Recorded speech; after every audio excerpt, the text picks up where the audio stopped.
Sir, निवडणुका लागल्या, प्रचार फेऱ्या सुरू झाल्या, आरोप प्रत्यारोप सध्या होत आहेत. काय सांगाल, काय परिस्थिती आहे सध्या मतदारसंघाची?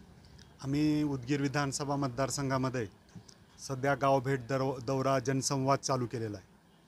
सगळ्या मतदारसंघामध्ये जर पाहिलं, धनशक्ती विरोधात जनशक्ती एकवटलेली दिसून येते.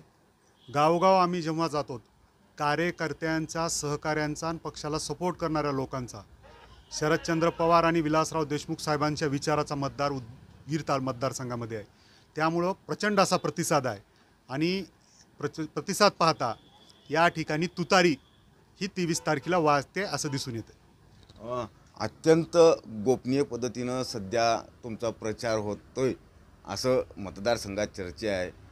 अगदी जरांगे पाटलांचा गनिमी कावा, खरंच यावेळेस गनिमी कावा काम करणार? तुम्हाला आवर्जून तुम्ही प्रश्न केला आहे तर सांगू इच्छितो. तुम्ही जे म्हणताय ते वास्तव आहे. लोकांचा प्रतिसाद असा आहे, मराठा समाज असेल, धनगर असेल, हाटकर असेल, इतर समाज असेल, मुस्लिम समाज असेल, सर्वसामान्य शेतकरी असेल, शेतमजूर असेल, दलित असेल, या सगळ्याच लोकांना या सरकारपासून असुरक्षितता वाटते. हे सगळेच सर्वसामान्य महाराष्ट्रीयन माणूस, उदगीर विधानसभा मतदारसंघातला माणूस हा सुरक्षित नाही. त्यामुळं हे लोक ताकदीनं आमच्या पाठीमागे येतं. खऱ्या अर्थानं एकदम वास्तव चित्र आहे की एकीकडं प्रचंड पैसा आणि एकीकडं जनता. ही निवडणूक लोकसभेमध्ये जशी झाली त्याच पद्धतीनं चालू आहे. प्रामुख्याने राज्यात सर्वात मुख्य मुद्दा सध्या आहे आणि निवडणुकीचा बराचसा भाग त्याच्यावर अवलंबून आहे. अनेक मतदारसंघात हे जरांगे फॅक्टर हे काम करत आहे. आपल्या मतदारसंघामध्ये मनोजदादा जरांगे यांची भूमिका काय राहील? त्यांची भूमिका निर्णायक राहील.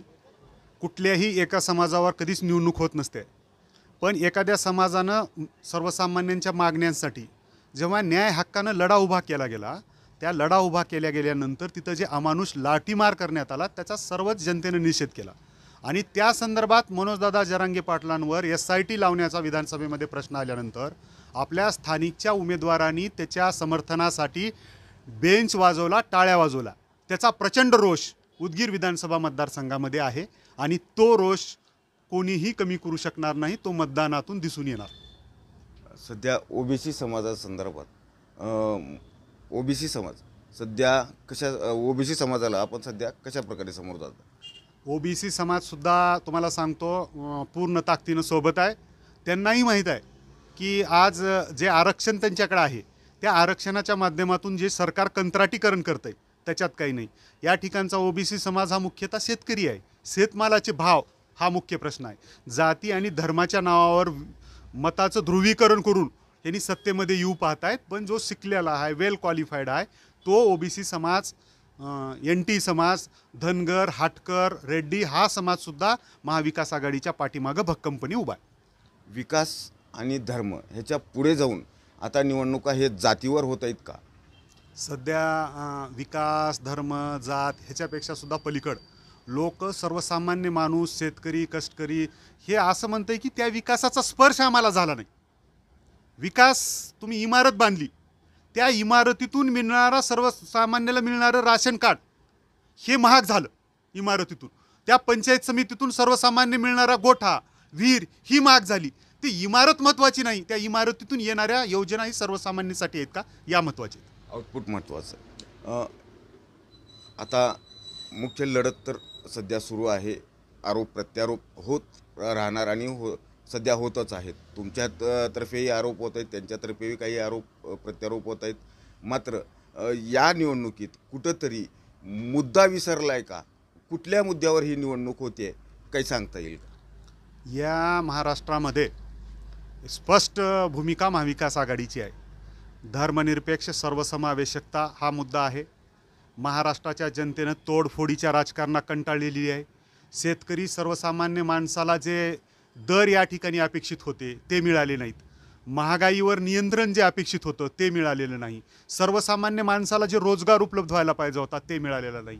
उदगीरमध्ये औद्योगिकदृष्ट्या जे डेव्हलपमेंट व्हायला पाहिजे होतं ते झालेलं नाही.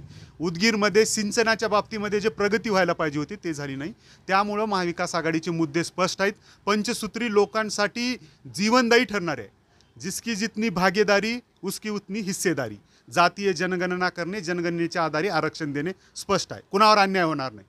त्याच्या पलीकडे जाऊन शेतकऱ्याला 3 लाख रुपयापर्यंतची कर्जमाफी, त्याच्या पलीकडे जाऊन चालू बाकीदारांना 50,000 रुपये देण्याचं आश्वासन, त्याच्या पलीकडे जाऊन महिलांना जे 1,500 रुपये बंद करतायत असं म्हणत होते, त्या महिलांना 1,500 नाही, घराला आधार होईल यासाठी त्यांना 1,500 नाही 3,000 देण्याचं मान्य केलेलं आहे. सुशिक्षित बेरोजगार जो नोकरीच्या शोधामध्ये आहे, ते जो अडचणीत आहे, त्या याला सुद्धा 4,000 रुपये देण्याचं या सरकारनं मान्य केलेलं आहे.